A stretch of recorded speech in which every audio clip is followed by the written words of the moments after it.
pot a new plant this weekend. Don't want it to die within 48 hours, although that would be typical me behavior. Let's take a look at satellite and radar. Here is that weather system that continues to bring blizzard-like conditions from Boston all the way down into Maryland. That same weather system is what moved through yesterday in the form of a cold front, brought us that early morning rain, and then ultimately the windy conditions, and now we are getting that colder air behind that front, and the breeze is still elevated. You're definitely going to notice this as you head out the door. Look at our current winds, sustained out of the north-northwest, 10 to 15 miles per hour generally, but Clearwater, you're right now with a sustained wind at 20 miles per hour, gusting over 20 throughout Pinellas into Sarasota County. Very breezy start. You pair that with the colder air, it naturally feels colder out there.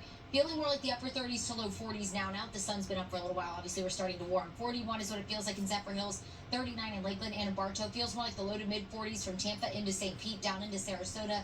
Feels like 40 degrees up in Crystal River and in Brooksville. So definitely jacket worthy this morning. And you are going to need to at least have the sweatshirt or the hoodie throughout the day today at light layer, because highs today in the low to mid 50s, closer to 60 inland and south of I-4, but it's going to stay breezy. So that's just going to add to the chill in the air. Our wind will stay sustained out of the northwest, 10 to 15 with gusts 20 to 30 miles per hour. So with the dry air and the elevated wind, we do have a high fire danger today. Of course, those burn bans have been in place for a while now, but we just kind of want to emphasize no outdoor burning. I know for all the fire pits in the backyard, as appealing as that might be with the chilly air in place, do not do any kind of outdoor burning. Any kind of spark can spread very quickly with how dry the ground is and with that elevated wind.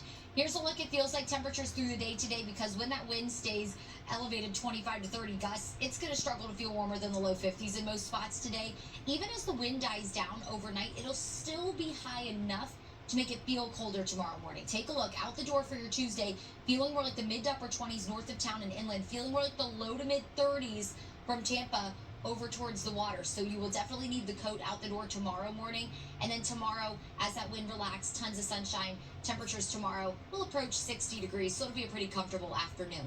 That cold air will quickly get shoved out, though, by a ridge of high pressure that'll build in. Highs will be back near 80 on Thursday, and they're going to stay there all the way through the weekend. So we're going to be warm by the back half of the week, but we won't stay dry. We're going to have another front move in and stall over the area.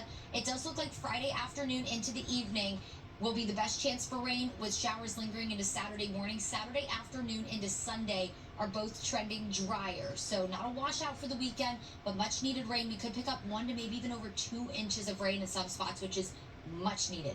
Marine forecast shows rough water on the bay, small craft advisory through tomorrow.